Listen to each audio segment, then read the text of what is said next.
says you are HIV positive.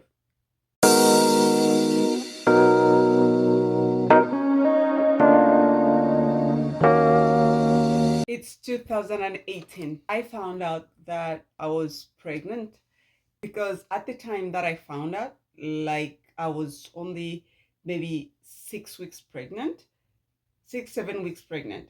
So there was no need for me to start prenatal care right away. So I was, I started thinking about which hospital am I going to deliver, because I'm one of those people that think ahead of time. So I'm thinking, where am I going to have this baby? Which hospital am I going to deliver from? So I am thinking, and then uh, I decided, let me go to some clinics to find out what actually suits my needs, right? Because I've got my own things that I look at when I'm looking for the hospital.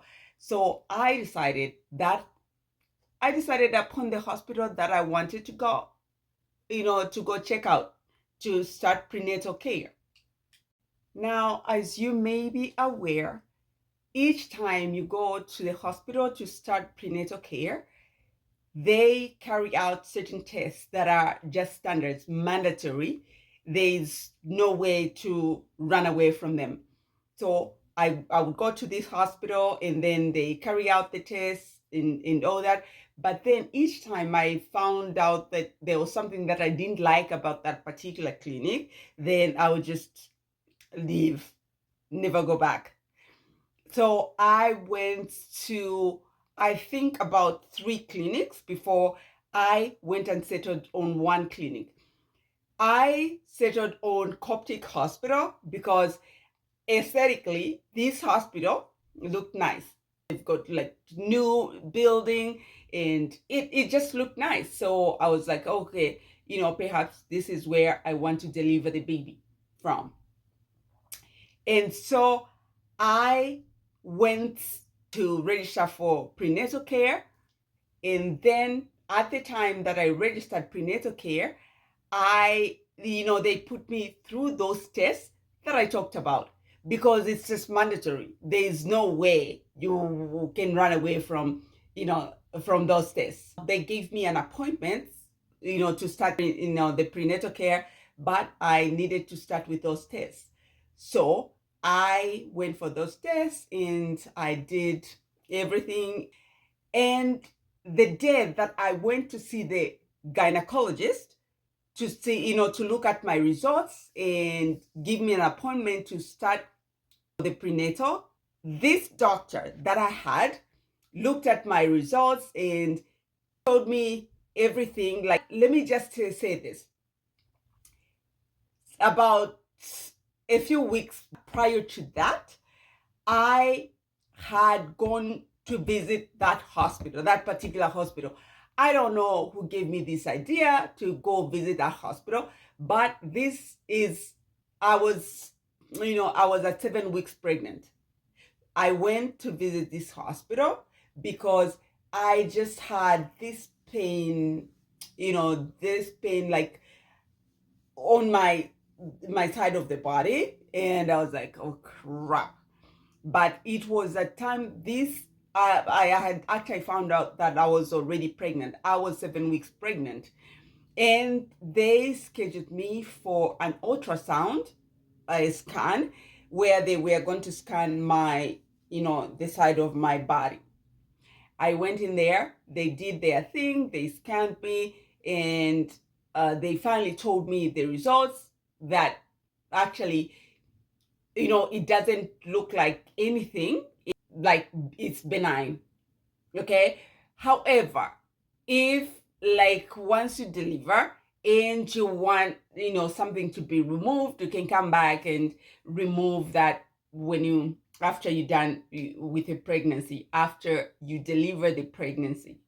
I must say that I don't know how I felt when they told me that. I just remember that I didn't like it, but I I said, okay, it is what it is. And I went on with my life.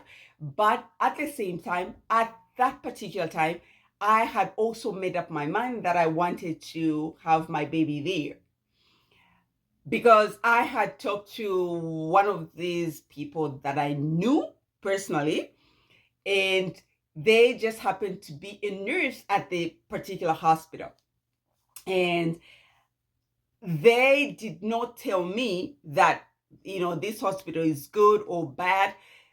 You should have the baby there or you shouldn't, that kind of thing, because she actually never worked for the maternity. Therefore, she did not say anything about the delivery, the maternity, and whatever. She just said, okay, if this is something that you want, you can go ahead. Yeah, I will not make a decision for you. Now, fast forward to my results are out. Now the gynecologist is in the office. And that day, I do remember that particular day, it was just busy. There was a lot of, people ahead of me. And then my turn came. I went into the office for this gynecologist. And, we are coming full circle to the where I started the story. So the doctor told me that everything looked okay, like my hemoglobin, my blood levels, my, everything. But then he came to when he was looking at my results for HIV test. So he got this paper, and I'm just gonna show you with my phone. So he's looking at the results, the HIV results, and then like he's like looking at it like this, and it's like he doesn't know what to tell me. He's like, turning it around and all that, and like, okay. And then at this time, obviously, I'm anxious. I'm like, okay, this is my life you're playing with. Okay, just give it to me. I mean, if it's bad news, yeah, I can handle it. But I'm hoping that it's good news. But if it's not, I can handle it. I will have to live with it, because there's no any other way, right? So he says, um, you are HIV positive. I'm like, okay. Yeah. At this point, like, it's quiet, and so I'm like, are you sure? Then he's like, okay, hold on. Then he goes on the phone and calls this other person on the phone, and then they are blabbing away in Arabic, the language that I do not understand. Okay. And they are blabbing away, and he puts down the phone, and he says, it came out, it's negative, non-reactive. I'm like, but you just told me that I'm positive, reactive. Now you're telling me that it's not reactive, it's negative. Which is which? Make up your mind. And he's like, oh no, I made a mistake. It's non-reactive, it's negative. Yeah. And the reason why I wasn't even panicking at this point, I know, it's human nature. I know I felt that little bit of, that little bit of judge. It's like, okay, what if I'm, with somewhere, somehow we made a mistake. However, remember the story that I told you, that I had been through hospitals and clinics trying to get my prenatal thing going. And remember, I mentioned that each hospital, each clinic that I went to, they would do that routine test to make sure everything was okay, right? So these tests were actually done the same day, the first day that you go in, then they do the test. By the time that I make up my mind that, okay, I don't want to have my baby here, they have already carried out the test. And it was like I already kind of knew exactly where I was, my status, my HIV status by that time. Because each hospital, each clinic that I went to, they would carry out the test and then they give me the results and everything. Like even when I went to this clinic, to this hospital to do the prenatal thing, I had an idea. Okay. So even when this doctor told me that, scared me that I was HIV positive, I was like, this doctor does not know what he's doing, does not know what he's saying. He's full of it. But anyways, I'm just going to roll with it, to see where he's going with it. And then, yeah, he was really off. He was really wrong because I already knew where I was standing. I already knew my status because,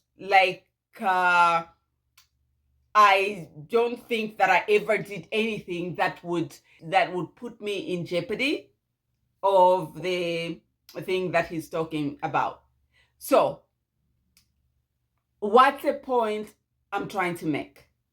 If you have been diagnosed with anything today, make sure you seek the second, third opinion because that doctor may just be wrong. Don't be quick to to get down on yourself or to feel bad, to take some actions that you may later regret because that doctor may be off, maybe so wrong about that. This is exactly what happened to me. This doctor, I mean, if I was quick to do anything about it, I could have gone out of the office thinking that, I was HIV positive, but I knew exactly where I was at, my status as far as HIV is concerned, because I had taken a lot of tests before I went to this doctor to see this doctor. I know sometimes we see a hospital and was, as long as it looks aesthetically nice to you, it doesn't mean that that's a good hospital for you, because professionalism is what counts. This doctor was not professional.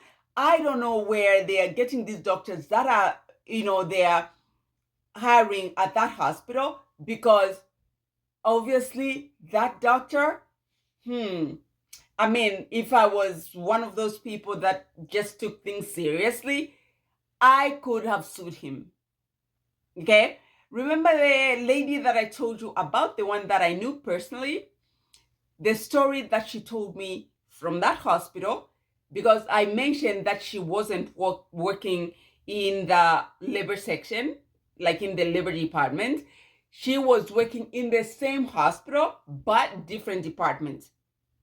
Okay? But she told me the story that she had heard from that same hospital, that there was this lady, this couple, newlyweds, and they went there because they, obviously she was pregnant and then they wanted to have a baby there.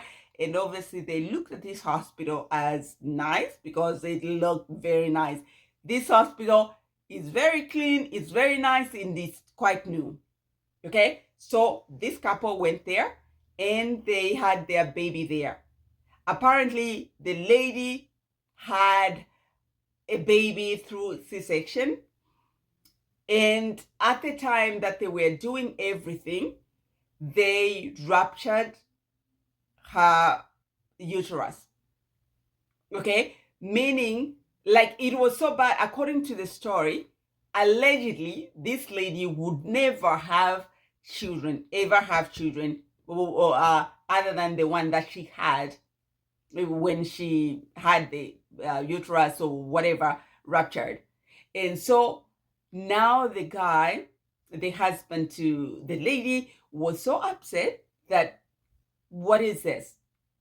Because this guy, this couple was newlywed, like I said, and they were quite young.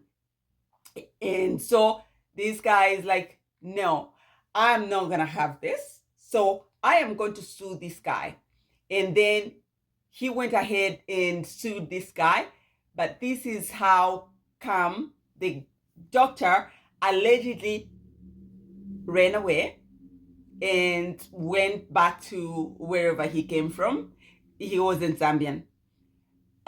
So you guys, we need to be careful about the hospitals that we think that they're, because you look at the hospitals, they look nice, they look clean, they look new, and you think that that's a good hospital. No, it's not, because unfortunately, aesthetic looking does not equate to professionalism of the doctors.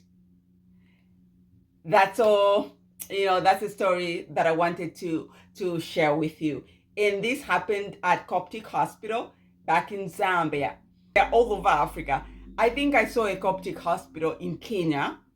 I know there is a Coptic hospital in Zambia. I think they're all over the continent. So they are building these hospitals. Yeah. But all I'm saying is, yes, it's nice that they are building all these hospitals, but again, that we want them to be professional, to know what they are doing, instead of just, bringing some people that don't know what they are doing. All right. Thank you so much for watching, guys. If you enjoyed this story, please go ahead and do subscribe. Don't forget to turn on the post notification bell so that each time we upload a brand new video, you are notified. We'll see you in the next video. Bye now.